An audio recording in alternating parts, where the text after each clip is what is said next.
Leave me alone, please. Leave me alone! There's a plane passing right overhead. Yep. So just in case you're wondering, I live in the country and there's always something going on. I think they're doing something harvest related with the fields across the street. So yeah, just ignore whatever sounds you hear. So let's jump right into the chapter 3 review of Donna Tartt's The Secret History. So exciting. Look at my books on the ground, my books just on the ground. So in this chapter, again, my complaint is she's piling a bunch of mini events that seem to have no bearing on each other into the same chapter. Like for instance, Bunny is writing a paper, and I guess that's important. I feel like Frances doesn't really have a strong presence in the book thus far. Somewhat like Charles, Camilla has a bit of a stronger presence than Charles and Frances both, but it's just so weird to read Charles and Frances because it's like their presence is kind of unnecessary thus far. Besides just being characters there, they don't really seem to contribute anything else to the story, so they're just very weird to read about. I'm only on chapter 3, so maybe that'll change. Another thing is apparently broiled chicken and baked potatoes is like bachelor food. So the main thing that happens in this chapter, besides all of the little things, is that Richard almost dies.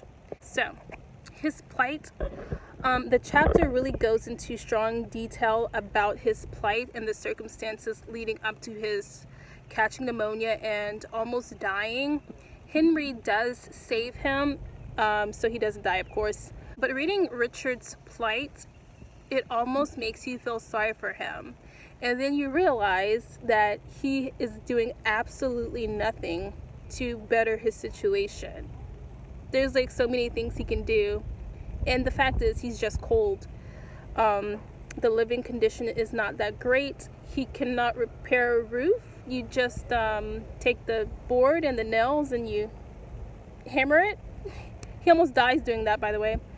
But he can't repair a roof, and he can't go buy a heater because he doesn't know what one is.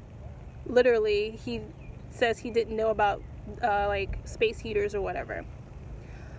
So his lack of basic survival skills in a modern era is a bit concerning. It's just kind of ridiculous. So yeah, you start to feel sorry for him, and then you're like, this guy is an idiot.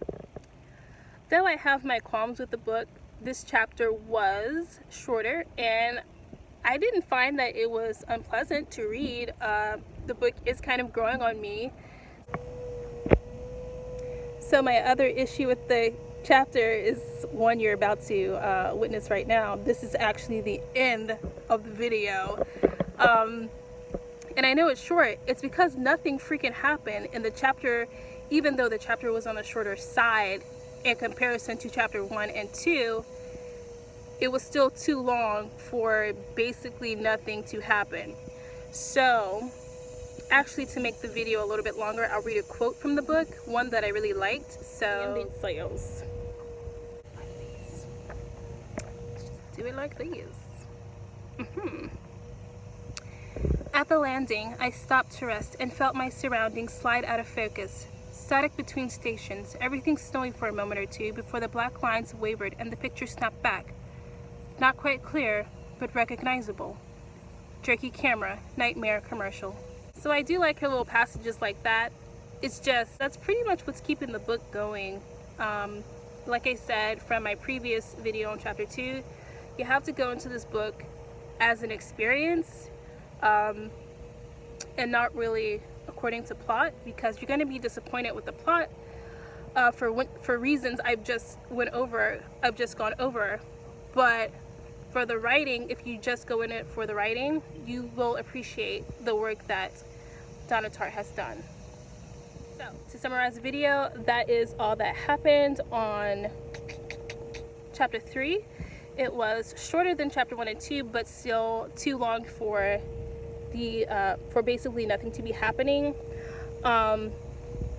Chapter 4 is really short, so I probably will do another video this weekend, and it's because I waited so long between last week's video and this one. I think it was a full week because I think I did that on Friday, and it's Friday today, so I probably will do another video for you guys on chapter 4 this weekend.